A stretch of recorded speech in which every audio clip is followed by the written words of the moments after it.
Shawn and this is my living history speech, and this is my audience.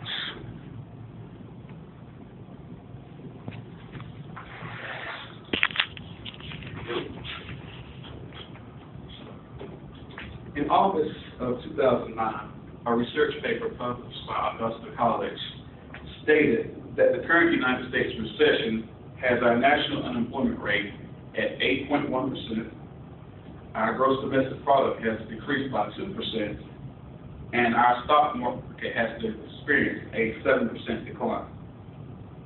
Many people today, they struggle to buy food for their families. The gas prices have crippled them, bringing further hardship to them, and there are no jobs to bring that any type of relief in sight for those suffering through this recession. Many of our current popular economists say this is the worst recession that our generation has ever been through.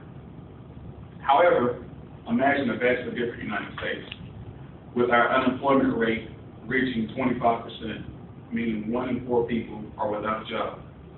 Our gross domestic product dropping by 50%, meaning half of our manufactured goods are no longer being manufactured in the United States or they're not being purchased. And our stock market taking an 89% decline, meaning we would lose roughly $77 trillion in one-day trading. My name is Shawn. Once again, the name of the speech is Keeping Your Eyes Simple. My great-grandmother, Sarah Ann Williams, was born 109 years before this paper on August 5th, 1900 in Hereford County, North Carolina. Here's a picture of what Hereford County looked around that time. She was born to a family of well-respected Caucasian American farmers. She grew up farming as well, and she actually graduated from high school in 1919, which was a rarity in these days. Unfortunately, Sarah was not without a rebellious spirit. She often rebelled against her parents, and the worst rebellion her parents could ever imagine came true when she married my great-grandfather, John Ruffin, in May of 1926. The interracial marriage was so unfathomable at that time that the Register of Deeds refused to allow them a place for the marriage to take place, and when she did receive her marriage license back, it included her maiden name because they would not have an African-American man's name attached as a married partner to a Caucasian American female. To this, her parents also disowned her, and to this union, their only child, my grandfather, Ernest Ruffin, was born on September 4, 1933. Now, as you all may know, the Great Depression began in the United States on Tuesday, October 29, 1929. At the time, the stock market took a $14 billion loss in a single day of trading.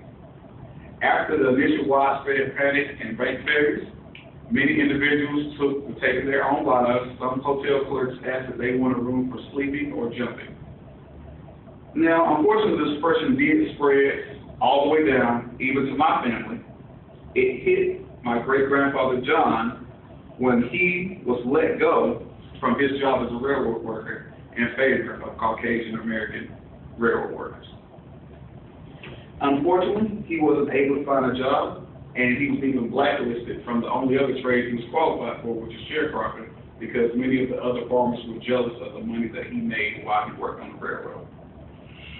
Now, unfortunately, due to his unemployment, they lost their house they lived in. Sarah, being disowned by her parents, she went to her grandparents and asked if she lived in the barn that was out at the back of her grandparents' house. They said that her and her son Ernest could move there, however, John could not move in there because they would not have an African-American man living on their land, much less eating any of their food. The only way he was able to see her was to take a walk 8 hours each way on Sundays when they were going to evening church service. Now, John eventually did land a job digging graves for African-American only cemetery. He was able to get a small tract of land out of the back where he was able to farm some food, and that's how he was able to provide for Sarah and Ernest. Now, around 5 years after that took place, Sarah's grandparents died, and they were able to move into the barn together. And unfortunately for them, the depression had a lasting effect on them. They never moved out of that barn. they converted eventually to a house. And my grandfather stayed as well because that's the house I remember them living in as a small child. Now, what my great-grandmother taught me by keeping her simple eye is that too many of us today put too big an emphasis on our social status. You know, we care too much about our car, our house, you know, what type of job we have. And if anything, this recession should have taught us that these things could be taken away from us in a blink of an eye. And to quote Andrew Carnegie, who was the biggest billionaire at the time when the Depression began, no man on his deathbed said he wished he spent more time at work. Now, my great-grandmother, she died financially poor. She was not considered a financial success by this world standards. However, she was mentally happy. When she did pass away, she was surrounded by a large family of 4 generations who all loved her. Now, she had a simple eye for money, but she had a great eye for family. And I personally think if I had to make a choice between her path and Andrew Carnegie's, I would have to follow the family tradition. Thank you.